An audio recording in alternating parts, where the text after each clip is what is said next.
ढहते विश्वास। एक ऐसी कहानी जिसे देखकर आपकी आंखों से आंसू आ जाएंगे, पर आपका हृदय जरूर पिघल जाएगा।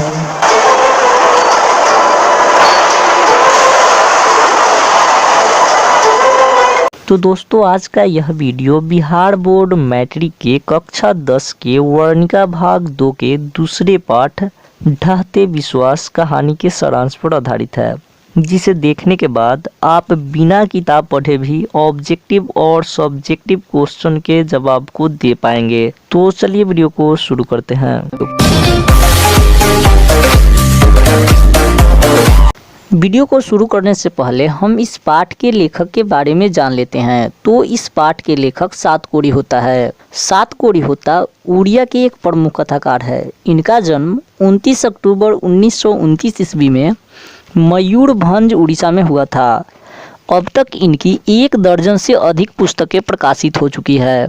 होता जी भुवनेश्वर में रेल यातायात सेवा के अंतर्गत रेल समन्वयन आयुक्त और उड़ीसा सरकार के वाणिज्य में यातायात विभाग में विशेष सचिव तथा उड़ीसा राज्य परिवहन निगम के अध्यक्ष रह चुके हैं।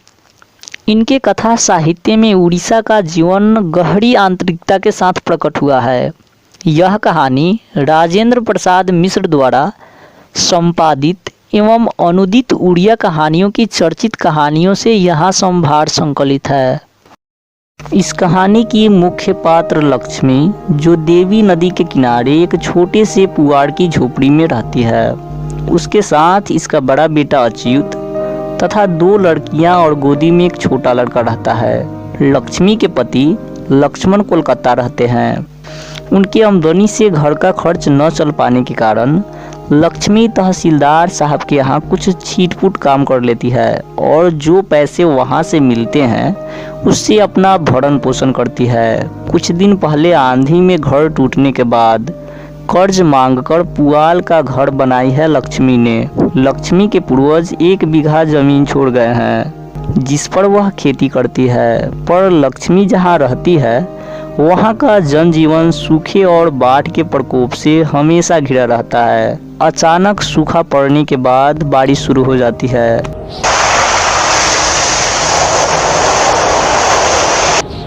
और यह सब देखकर लक्ष्मी बहुत चिंतित होती है और अपने बीते दिनों को याद करती है। वह अभी तक उस बाढ़ के दृश्य को नहीं भुला पाई है। आँख है वह अनुभूति, कितना भयानक था वह दृश्य। मरी परी माँ के शव से टिककर बैठा था बच्चा। संतावना पाने के लिए कौन देगा उसे संतावना। इससे पहले कि माँ उसे गोद में उठाए, सियार वन भोजन के लिए घसीटता ले जाते हैं उस जीते जागते बच्चे को। और यह सब सोचकर लक्ष्मी का शरीर बहुत आतंकित हो उठता है कि कौन बचाएगा उन्हें बाढ़ की चपेट से। लक्ष्मी ने सुना है कि कटक शहर को बाढ़ से बचाने के लिए महाराज आयाती ने पत्थर का बांध बनवाया था। इस युग के पढ़े लिखे लोगों ने हीराकुद बांध बनवाया। उसी समय उसके ससुर बांध में दबकर शहीद हो गए थे। लक्ष्मी दिल्ही बांध पर खड़ी होकर दोनों किनारों को डूबते देखकर मन ही मन कहती है, किनारा लागे बगैर चली जा, मेरी हंसी खुशी की दुनिया को रेतीला मत बना।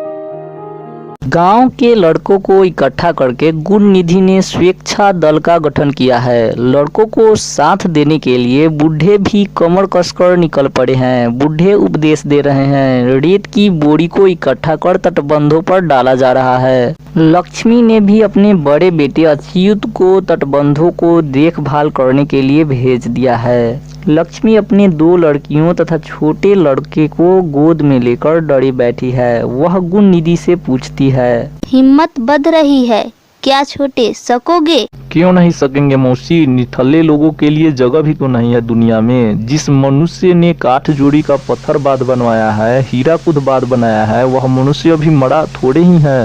उसकी चेहरे की चमक देखकर लक्ष्मी को थोड़ा तसल्ली होती है। गुण निधि, अच्युत, शंकर, मकड़ा सभी हो हल्ला करके आसपास के लोगों को सतर्क कर रहे हैं, क्योंकि बांध टूटने के करीब पहुंच चुकी है। पल भर में हो हल्ला होने लगता है। लोग गांव में टीले की ओर भागने लगते हैं।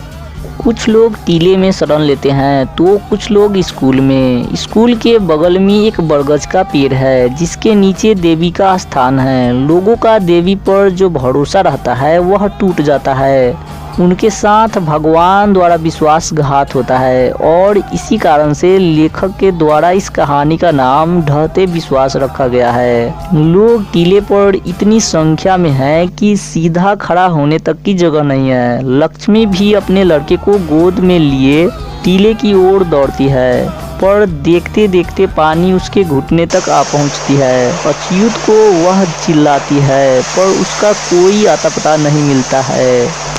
लक्ष्मी पीछे मुड़कर देखती है। उसे ऐसा लगता है जैसे उसका बेटा चिल्ला रहा है।